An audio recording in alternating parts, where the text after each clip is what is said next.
Hey there, welcome to the Jeff and Heidi Show, where you're going to have the opportunity to listen to and learn from everyday entrepreneurs. This is Heidi Anderson with ECI Business Financial Strategies, and I'm here with my co-host, Jeff Heggie from Jeff Heggie Coaching. And I am super excited today to introduce to you David Jasse. I met David on LinkedIn, and I was reaching out to marketing people who to talk to them about tax planning. This was a few months ago. And before I got on the call with him, I went through his LinkedIn page a little bit more, and I actually watched a video that he had created. I didn't know this organization. I'd never heard of it, but by the end of it, I wanted to donate money. I mean, it touched my heart. And I was like, wow, this is amazing. So we get on the call, we start talking, and I'm just like, you're so talented, and he's just so generous with his thoughts, with his, just really just love him to pieces. So I'm really excited for you all to get to know him. And so without further ado, here is David. Hi, I'm Jasse of DMJ Studios in New York. And as Heidi says, it was quite a lovely meeting on LinkedIn, and we got to know each other, and I got to know what a nice person Heidi is and what a nice family she comes from. I got to meet her sister as well. But as far as I'm concerned, I think you want to hear a little bit about my television career, right? Yeah, definitely your television career and how you went from that into being kind of more of an entrepreneurial video creator. Okay, so I started my career way back in the 90s. I worked at CNN and MTV and CBS and Current Affair, and it was a wonderful job. I used to actually show up at the studio at 4 or 5 o'clock in the morning and loved it. It was a great job. Later on, I moved on to a lot of nonprofit work because I'm involved a lot in the community. So I was very fortunate. We rebranded a nonprofit school. Everything from the tagline to the videos to the print to the website. We helped them go from $1 million to $2 million in fundraising. That was quite a privilege to be involved in a project like that. And subsequently, over the years, I've been involved in a lot of projects. We've probably helped raise over $100 million for various nonprofits, ranging from pediatric cancer to special needs kids to teens at risk. Along the way, I had the privilege of working on a daytime Emmy Award winning show. We helped them produce the show open. We helped them put out the shows in the early days when they were getting started. So thank God I've been blessed with a pretty well-rounded career going from broadcast TV to nonprofit and just applying everything I've learned throughout my life to every project. So share with us a little right now with DMJ Studios. What exactly you do with that? So we have a production company. Right now we happen to be working with a nonprofit organization. We're producing short films, one on domestic violence, because with COVID and all that, it takes on a new face. So we've been working on that film. We're working on an animated film for the same organization on autism. It's an educational film on autism in general, and then it opens your eyes to all the things that people are facing right now with COVID, like an autistic child, for example, who's used to routine, and then the routine is broken. It wreaks havoc on his life, his family's life. And so we're raising awareness and funds for this very large nonprofit. Generally, we've always done a lot of films for big galas, whether it's a corporation or a nonprofit. Instead of like honorees getting up and giving speeches, we do short profiles on them, and we'll do short films like Heidi described in the beginning, that tug at the heart, a story that comes from the heart, touches the heart. So we're known for emotional storytelling, and we've always done those types of films for like big galas. For example, there'll be like 1,500 people in the Marriott Marquis in Manhattan. They'll get a dinner, there'll be speeches, there'll be entertainment. And now, of course, with COVID, they've all been canceled. So as they say, we've pivoted, and we're starting to do virtual galas, which we put on an hour TV show, instead, with guests, with honoree videos. The little secret is we try and do as much taped as possible, but then we do live segments of fundraising, and it gets put on a web page where you can put donations in, and you could even do peer-to-peer fundraising, where, you know, different groups will get together and help raise money for the organization. So, you know, the world is changing, and we're changing with it. Well, what a fabulous way of doing it, though, because when you think of what it takes to put on a gala, and sometimes it costs so much to just put it on, that and then you raise money, but you've got that big expense of doing it. And I'm thinking this might be a cost savings to them compared to putting on, you know, an event like that. Does it seem to help people that in that way give the more to the donation? Well, it's very interesting. It's very interesting that you mentioned cost savings. You know, with these type of interviews being acceptable by everybody on Zoom and so forth, we're doing productions for these organizations that don't necessarily, we don't take out the big cameras and the fancy crews because we can't, and we do it over Zoom. And so that is bringing down production costs, but we do offer different levels because everybody uses Zoom. But as broadcasters, we also know how to bring up the quality a little bit, whether it's sending around cameras and microphones to the people, or whether it's just the high internet speed access that goes into a switcher and we bypass Zoom. So we do a little better quality, but yes, it very often saves costs. And then you mentioned the cost of putting on a gala, right? Mm-hmm. So, you know, we just worked with an organization, actually a colleague of mine just worked with an organization where they did send dinners around to everybody. And they called it like a bathroom. That's great. And they sent out gift baskets, because the idea is that when you're running an organization, your donors don't go away, and Right. they're expecting to hear from you, and you're competing with all these other events in the community to raise money. So everybody still has in mind, you know, how could I make my show better than the next guy's? And we enjoy it very much.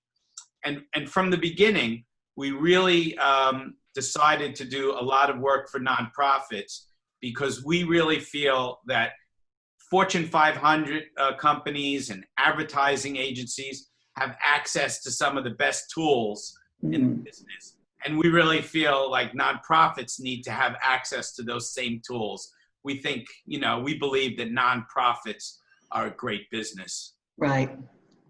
Even though, as I've been told from my clients, people see us as beggars. It's really unfortunate.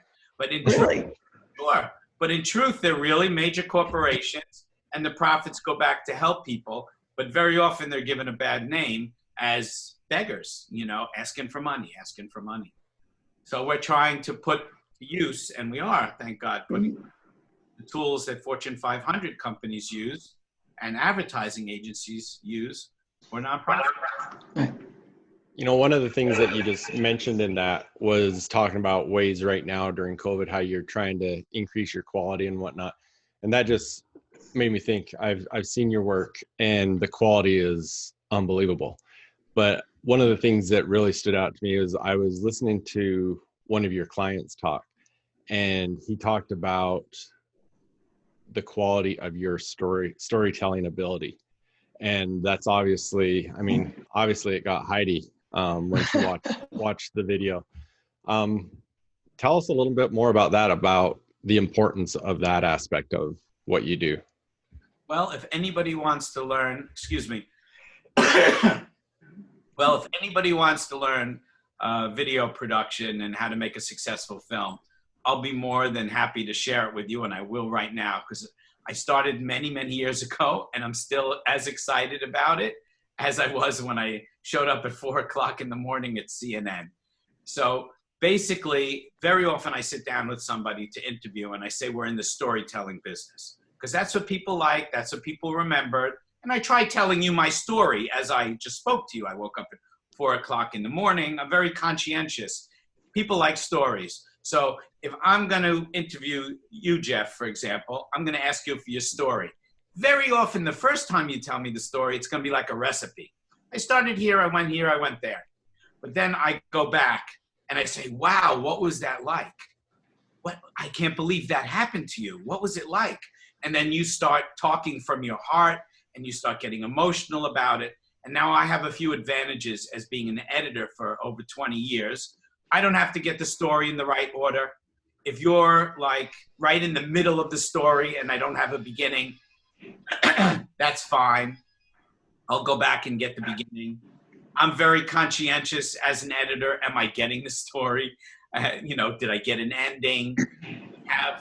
Did you mention the client's name and so forth? So people would really be stunned at how many hours of footage that we take, 6 hours, and cut it down to 30 seconds. But the bottom line is a story that comes from the heart, touches the heart. And if people aren't speaking from their heart and it's planned and they're editing in their head, it's not happening. It's almost like an occupational hazard for me when I watch other people's movies, whether it's actors or real people. If it's not like a good story, if it's not coming from the heart, I'm like, I don't believe this. I don't believe it. So I hope that made sense to you, because I speak like this because I do this all the time. I don't know if it makes sense. Right. Well, actually, in a way, it's kind of like, I would say, like the sales process. You keep, somebody says, okay, I want whatever. You're like, okay, well, why is that important to you? Okay, well, why is that important to you? And you get down to really what they're actually looking for versus, what, like you said, is more on the surface they think they're looking for. And but I just, the way that you do it, and the fact that you you take 6 hours of film and condense it down, and it's seamless. And it just seems like a little miniature movie. Yep. When I'm hearing interesting. When the president talks all the time about fake news, take it how you like. It's manufactured by human beings from their perspective, asking their questions, and in the edit, it's very powerful. You could choose this, pick that. We've known that for years. That you cut a piece and the person says the most important thing is, and you send the cut to the client and they go, that's not the most important thing, it's really that. You can flip it out. I mean, it's a very, very very powerful medium, and like I was saying before, that's one of the reasons why I and the people who work for us enjoy putting our talents to use for good subjects. And I'd say the people I work with are even more passionate than I am. I'm working with this one particular filmmaker who's done Clydesdale commercials, and he's doing amazing stuff. But when you hear him talk so passionately at the beautiful fundraising films he makes, there's some people are good, and yes. people like to help, and we attract a lot of really amazing people. I want to put this back on you, Jeff, because I'm a small business owner, and I have to work on my business, and I have to work in my business, and I've watched a bunch of your, trainings and programs and so forth, and I want to hear a little bit about, maybe you'll ask me about my challenges that I have, and then you'll be able to cure my business ills, like on the air. Or maybe just, I'd like to hear about you. I see you have a roofing business, and I see you have a coaching business. I'd love to hear your story a little bit as well. Sure, absolutely. So my one company, Kodiak Mountain Stone, I founded that in 2005 up in Canada. And it was, when I founded it, we were a manufacturing company, and we made artificial stone veneer. So the stone that you see on the front of houses, on fireplaces, that sort of thing. And the next year in 2006, I opened a second factory in Utah. And, obviously, what happened in 2008. And it really made us take a look at what we were doing with the impact of the housing industry. We had to pivot and make some changes. And that is when we switched from being a manufacturer to a manufacturer and a retailer. And that I ended up selling other products as well in our own stores. And long story short, in 2017, I actually got out of the manufacturing part of it. And now we just sell the product. And so that's been a great business, and definitely not a recession-proof business. Sorry, go ahead. You gave me, like I was telling you before, you gave me the 15th version, and I need to go back. And it's just, I guess, how I am also, because I love Anthony Robbins, and Anthony Robbins always says success leaves clues. So, you just say matter-of-factly under your breath that, oh, we had the successful business, and really, that's not so easy. So many people do it and try. So like my first question is that you and your wife in a business? Is that you and 5 people in a business? I'm always so curious if there is a formula for success. Why were you guys successful? What did you So have? I was actually a bank manager, and Hello. and so There's lots of layers. yeah, my education, my major was entrepreneurship, and it's what I really desired. I wanted at some point to be running my own company. And the cool thing about being a bank manager is, in the bank I worked at, I was what we called a full service bank manager, where I had the opportunity to do all the business loans as well. And so it gave me an opportunity to sit down with entrepreneurs, see what they were doing, see what they're doing right, see what they're doing wrong, and really just dig into businesses. And I got to know a few that I just made a habit of spending more and more time with them. And I was working with one, and I was sitting in his office one day, and he had a building company, and he had a catalog on his desk for manufactured stone. And this is up in Alberta. And he looked at it and said, we use a lot of that stuff. You should figure that out. And that's what started it all. And so, anytime you got to figure something out, where do you go? The internet, right? And so I got online and I found someone in Missouri that would teach me how to start the manufacturing part of it. And so I went down there. Whoa. That's not so easy. I got 2 big questions. When you get on the internet, it's so easy to get lost. I don't think it's easy. I guess you put your banker's head on when you were looking or when you were investigating. It's not so easy to find a business partner, is it? Finding a business partner, no. Finding someone that said they would train me how to do what I was looking to do was pretty easy. But doing what they trained me wasn't easy. How did you do that? It might have been a little bit easier because it was such a specific thing you wanted to do. If you go, I just wanted to get into construction, you would have probably a lot of other options, but you were very specific on the type of stone and everything, right? So that probably helped you narrow down to the right person to help you a little more than a more general goal would have. It was, but what happened was... I'm serious, because all of us would love to get through and connect to people. How did you connect to this person? Did you call him on the phone? Did you link? Did you call 10 people? So which person? The one that taught me how to do it? Yeah. I called somebody, they taught me how to do it. It's not so easy.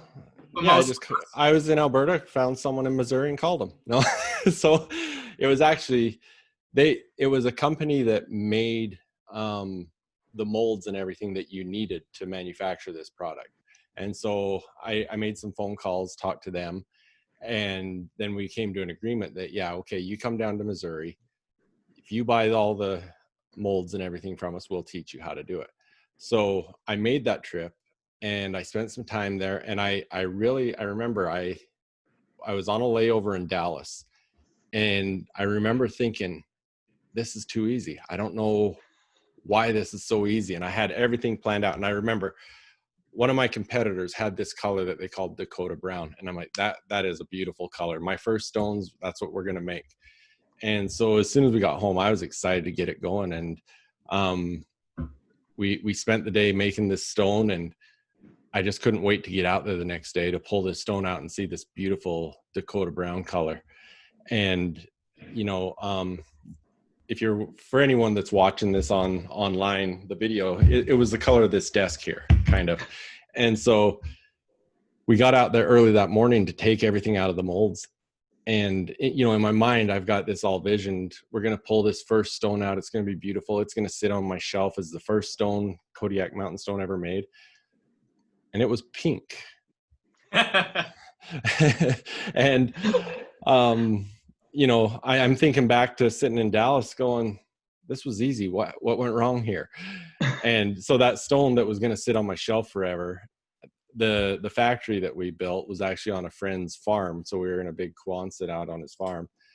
it's still somewhere out in the middle of one of his fields as far as I could throw it. And that easy production part of it ended up being a very, very steep learning curve that when I left Missouri thinking it was easy, I was very much wrong, because what happened was not only was it taking a long time to figure out, how you get the coloring right and those things, then you've got, strength tests. You've got to worry about how much air entrainment is in the stone so that it can go through freeze thaw cycles. And yeah, I took a quick course in Missouri to learn how to do this and came home thinking I was a professional, and I had no idea what I was up for. So it was a very steep learning curve. And as a business coach, this is right up your alley. I'm sure you explain to people that there are no simple solutions and so forth. Could we pivot a little bit? How'd we get to business coaching? I mean, that's fascinating. Is that working for you? When I looked at all the options on your site, it seems like you've been at it for a while and seems like you know what you're doing. I'd love to hear more about that. Sure. This got flipped all of a sudden, didn't it? He told you. He warned you. He gave me the warning this was going to happen, so that's all good. Yeah. You know what? It was cool because I'd say it started in the banking industry, because I had the opportunity to sit down with so many business owners and really help them from a banker's perspective, coach them through a lot of things. And then when I started my own business, I had the opportunity of a lot of people coming to me to ask questions, get advice. They wanted to start businesses, or they were doing something and wanted some advice.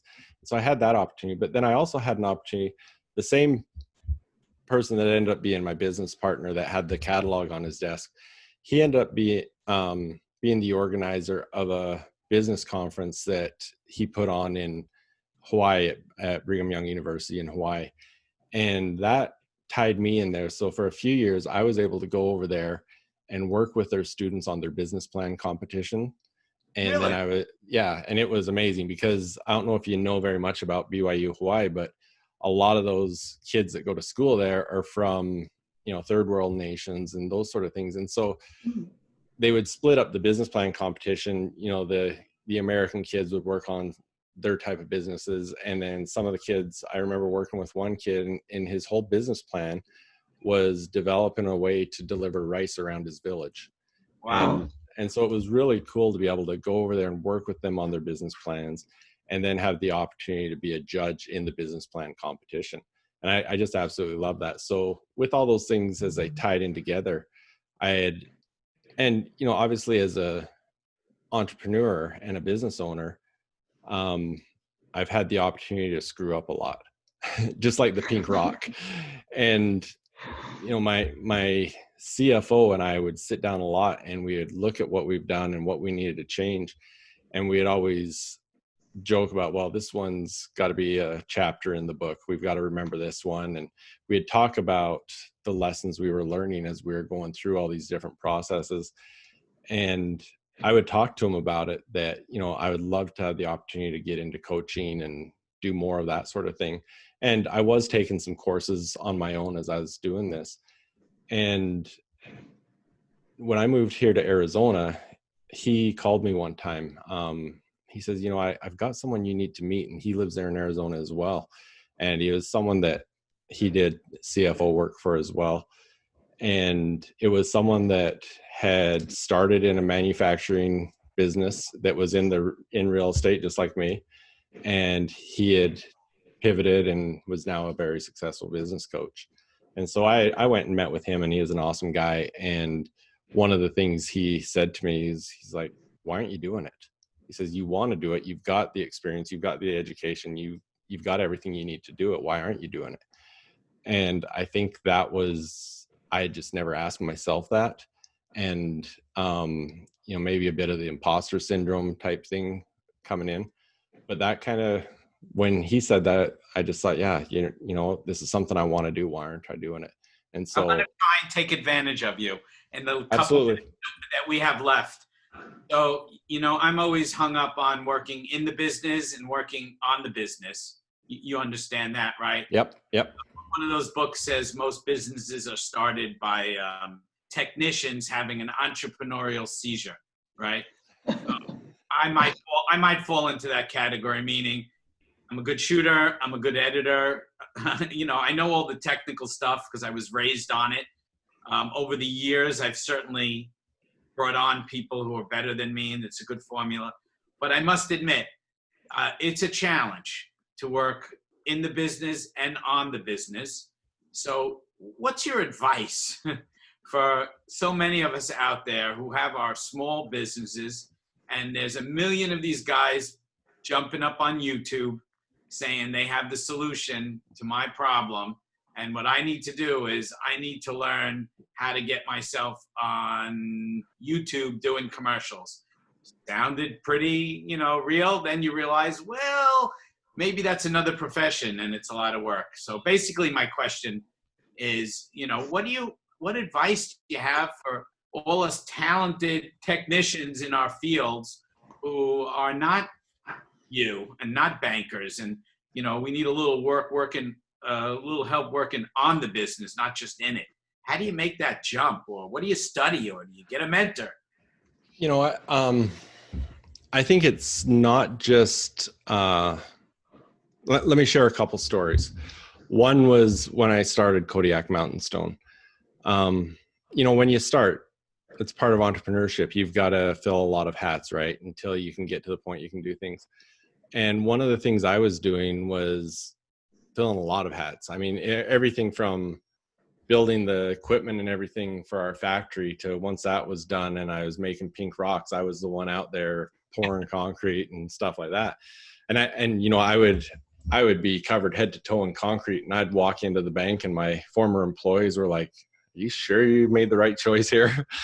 But I was doing that. I was doing sales. I was doing accounting. I was doing everything pretty much. And as things got rolling and the system started getting into place and things were happening, it was getting very overwhelming. But my problem was that I didn't want to let things go. And I think most of all because I knew exactly how I needed them done, and no one could do them as good as I could do it. And it got to a point where I was almost forced to do it. And the thing that I realized then, there's two things. I was forced to do it just because I couldn't handle it anymore. But also ask others. Sorry? Being forced to bring in other people? Yes. And start to delegate some of those things. So I didn't have enough hours in the day to be able to do it all anymore. And we were to a point where we were starting to cash flow, so I could afford to bring on someone else. But it was hard making that decision, what I was going to delegate and all that, because I didn't know how I could bring someone else on that would do it as good as me. When I finally made that change and brought someone on, what I found out very quickly is they couldn't do it as good as me. They were doing it a lot better than me. And it was an eye opener. I'm like, dang, I need to delegate everything if people are like this. And it was a training aspect. Of course, they needed to know what needed to be happening. But when I was putting, 20% of my focus on a task that really needed 50% of it, but I didn't have the time, and they could put all their focus on that task, they were doing a better job. And then it was letting me focus on the different parts of my business in the same way that needed more focus. So then the next part was Dave, my CFO that I'd talked about. When I brought him on, that was a hard one because it was hard to say, okay, how are we going to justify paying for this position? But again, it was, really within probably less than a month, him just bringing in the systems and his professionality of what he did took our operating costs down. Wow. Not just a tiny bit, like significant amounts. And it was such an incredible difference that, it was a no-brainer. He paid for himself so fast. And so you know what order to do it in, meaning there's sales, there's accounting, there's so many moving parts. Do you have advice, or there's no such thing as generic advice for an entrepreneur on which things you give out first? In my opinion, you need your numbers guy first, because he oversees so much of it. I mean, Dave came in to take care of the accounting and put the ordering processes and everything in place. I wasn't expecting him to be able to look at my production and say, hey, I can put some systems in place. I can make sure we're measuring things and have an impact like that. And so to me, it's if you have to choose to have someone come in first, it's your numbers guy, because he's going to have his finger on the pulse and really, he or she, and really be able to make a difference significantly. And the nice thing about it, I mean, it's, what Dave did for the size of company I had, he did amazing work for me and put systems in place that kind of worked himself out of a job, because all of a sudden he does all this stuff and everything's so efficient. He doesn't have full-time job at it anymore. And so what's been really cool, we actually interviewed him a while ago, because what he's done now is created a company that he does CFO work for a number of small companies like myself. And so his company, for a company that doesn't need a full-time CFO, he does that, and he's got the systems in place. And so that would be what I look at first. But it isn't going to be generic either, because maybe that's what you are. Maybe you're an accountant. I mean, maybe you're like Heidi and you dream of spreadsheets. And, it depends where your strengths and weaknesses are, but not only your strengths and weaknesses, it's where your love is. What do you want to be working on? Because really with your business, you want to be focusing on the things about it that you love, because that's what you see a lot of entrepreneurs. They love a business, they want to get into it, and all of a sudden they get into the business, and all of a sudden they're managing the business, they're doing, and all of a sudden the part that they love, they're not even doing anymore. And so that's got to be part of it too, because you can really get burnt out if you're not doing what you enjoy. And like I said, I took advantage of you asking all these questions, but I know from my brief conversations with Heidi that she's also in business for herself. I would love for you to, give your partner there a little bit of a hard time and ask him some questions as well. Really. I mean, you're running your own business as well. I'm sure you have questions. I'd be curious about your interactions with one another, or prod him on, let's hear some more of his strengths. He's obviously a very talented guy. Wait, you want me to ask him questions? Oh, yeah. I want you to give him a little bit of a hard time. That's what I do as a producer. You got to hit him with your toughest questions. And you're in business for yourself. And, I'm sure it's not easy all the time. And I want you to hit him up. Well, I'm definitely, now I'm being caught off guard. Honestly, I've been in the same business for 20 years, and I keep adding different things to it, and then just end up coming right back to our core business, which is credit card processing. And I guess if you have an answer for this, what would you suggest when you've been in a business that long, but it's really become a commodity, but you're tied to contracts and things, and so you kind of have to make it work, but your heart isn't always in it. And I've tried bringing my heart to it by creating things that supported nonprofits and programs and stuff like that. But I sometimes I just don't know what else to do except for just kind of go through the mechanics of it day to day. Yeah, that can definitely happen. And it's like I was saying, when an entrepreneur begins because they have a love for a business, and all of a sudden they're working the part of the business that they have to, but it's not what they loved. And, when it gets to a point where you're working with a commodity type business, that's hard too, because, the way you're competing with your competitors and stuff is difficult. And so I think the best way to do that is there's a couple options. One is trying to be creative, because, you look at credit card processors, there's not a lot of variety between them all, right? And so it's, how can you be creative and bring something to the market that's different? Or, do you look at a certain niche? We've talked about that a little bit, that you worked with some surgeons and stuff like that. Is there somewhere that you can specialize? Or is there just something that out of everything that you do, is there something that it's not the day-to-day stuff that it's, I look forward to this part. I look forward to doing this because that customer I enjoy working with. And what is that? And can we do more of that with other customers?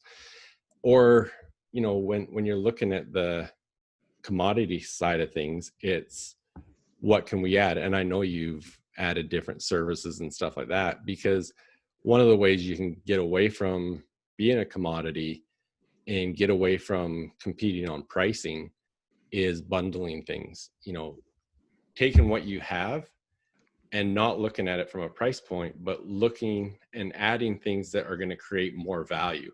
And so that it's not an apples to apples comparison. And so if that's helpful.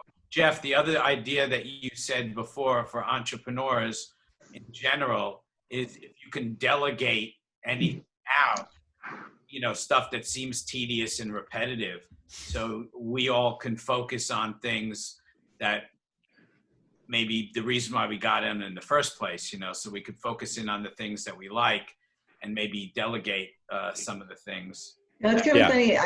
When I created the Credit Cares thing to help have our business support nonprofits. And so that was a creative spark. I created the logo for it. I created the whole idea around it and everything else. And at the time, in the beginning of our business, we actually had delegated, we hired an admin who did all of our customer service and did a lot of this stuff. And when 2008, 2009 happened and we shrunk our business down, I took over that job. And I found out that it can be frustrating at times because sometimes what they need, I have to rely on First Data or somebody else to do. But I've gotten to where I have a really good relationship now with our merchants. And before I was completely separated from them by an administrative person. Yeah. So I like that I have taken that part over. And getting to know them. And I do get the opportunity sometimes to talk to them about their taxes and tax planning and some other things that, could add value. And the part that I clung to very tightly over the years is being the accountant, doing the taxes, doing all that stuff, because that's, historically my forte is the number crunching. And I'm finding that that's a part of it that I'm kind of getting burnt out on. so maybe it's like I'm at that point where I need to, outsource, at least part of that, so that, so when we're always looking at programs that will automate some of that stuff, but it's challenging in our industry. But I have two thoughts I want to share with you guys. Number one is, I just remembered the conversations you and I had, and one of these days we have to do the Heidi story about the basketball player and the number cruncher. And you certainly can't tell a book by its cover, because your story about your super intelligence and accounting with your dad or something, I remember was fascinating. I want to do a little pitch for myself and say that when I see a professional like you, for example, the first reaction I had was, you should be hiring us or people like us to do your PR and marketing. And people should focus on their strengths. And Jeff said it before, he was very surprised to see it actually turned out to be cost effective and so forth. Because I remember very specifically with you, when I heard of your background and your ability and your skill set, and I looked at your PR materials, I go, no, this is the brilliant person behind all the numbers. This is not a person who should be taking her time building a website and necessarily make. Oh yeah, I don't do that. My husband kind of handles that part. In fact, we just had it redone, but we still need a lot of help there. And the other thing we talked about was my properties in Mexico. And you said, you should be filming these at your properties in Mexico. Well, it's a whole business. Overall, I mean, my biggest takeaway from Jeff, and I appreciate it, was, that soundbite where he said, I didn't want to delegate it. And what I found out was everybody was better than me, that was a pretty big takeaway for me, and if we were actually doing a film from this, we take this show and we cut it down to about 7 minutes. Yeah. Well, and I have a question for you, David, because, and I think we talked about this the first time we talked, was have you done the story of David where it gets to the heart of people, where it tells your story and grabs their heart? Not really. A little bit here and there. You know, So it's like the cobbler that has the worst shoes, right? You need to do that for you too, because you have a great story, and especially with the work you do as nonprofits and the amount of money, like, you know, as an investment in your time and what that was able to create in donations, is also the same thing. Like you said, in business, you know, you come in, it's an investment to bring you in, but if it's gonna grow their business 10 times what it cost them, then, you know, then it's a good investment. Well, we have a nice story in the beginning of this show that I could potentially repurpose, and I thank you for that. If there's anything else that you feel is missing in that story or that you like, I'll be happy to share it in the last minute or two that you have here. You could be the field producer and ask me questions. Well, what I do want to do, I want to end by making sure that our listeners know where to see your work, know where to contact you, all that sort of stuff. But what I'm curious about, and I think you touched on it a little bit at the beginning, but right over your right shoulder, there's some trinkets sitting on a shelf there. Will you tell us about them? Well, I've only been part of Emmy Award winning TV shows. And right here, we have a wonderful guy, Dan Galloway, who's a producer and an editor and a director who works for us. And those are just a couple of Dan's Emmy Awards. He's got about 12 or 14. And it really rings true to what you said before, Jeff, because I'm very good. And that's why I've been able to be in business for 25 years, whatever, because a lot of small businesses fail. But I've brought on people in the, you know, like a Dan, where he could dedicate 100% of his time to a client and work on it all day. And he's a fantastic find that I got just a couple months before this whole COVID thing. And he's continuing to work from home. But it's certain that's Dan's, you know, and Dan is great. Dan's great to work with. And we need each other because I understand the client. I'm very good. Give it to Dan. In certain ways, he's better. And then he gets my input. We just finished up a series of law commercials that came out terrific. And it really took the two of us. But For a law firm? I'm sorry. Yeah, law firm. And it touches the heart? No. Well, I shouldn't say that. You know, I could be very specific and say, yeah. Client was doing a certain type of commercials. Yeah. For many years, he's been in business for many years, and they want to pivot to stories that touch the heart. We haven't been able to go all the way there yet, but we certainly moved them up from a harder pitch to a softer pitch. And I told them while we're on location, I did documentary interview with him, and we can make some really great touching spots. And most of us look at lawyers like they're conniving, and we speak to them. And he talks about the nobility of the profession, and he talks about the respect they get and how they help people. And when he speaks from his heart, it changes the whole picture. And yes, I could do that. It's a question of transitioning the client to that. Because we're actually a lot more than a production company. We're really an advertising agency. We do from concept to completion. We start with the end in mind. Who is the audience we're going to reach? Before we take out any camera, before we start any animation, we have to know what is the purpose of this communication. If I was working with you, if I was working with Jeff, and we're doing a film for whether it's his business coach or whether we're doing it for his construction type company, we have to know very specifics. It's not about just recording what's there. I was very fortunate. I'll never forget Lester Lefkowitz in Stony Brook, one of the best photography teachers I had. He gave me a C- on my final photograph, and he wrote, blah, blah, blah. What did the photographer do other than record what was there? You know? And yeah, what are you doing? Are you catching a moment? Are you touching on an emotion? You got to do something. Fast forward 25 years, it was probably about 3 months ago now. I ran into Lester Lefkowitz in Penn Station, in the middle of Penn Station, and I remembered him, and I thanked him, and he was like so blown away. I happened when I was 18 years old in Stony Brook on Long Island, and he was blown away. But I still thank him every time that I work with people, and I try getting the cinematographers and the editors to do something other than record what's there. What's the new idea? What's the hook here? How are we going to grab people in? That's awesome. Great.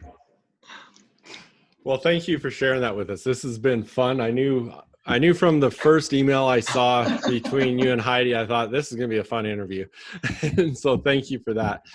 Will you please share, I will put it in the show notes and stuff, but share where people can contact you and see your work and those sort of things.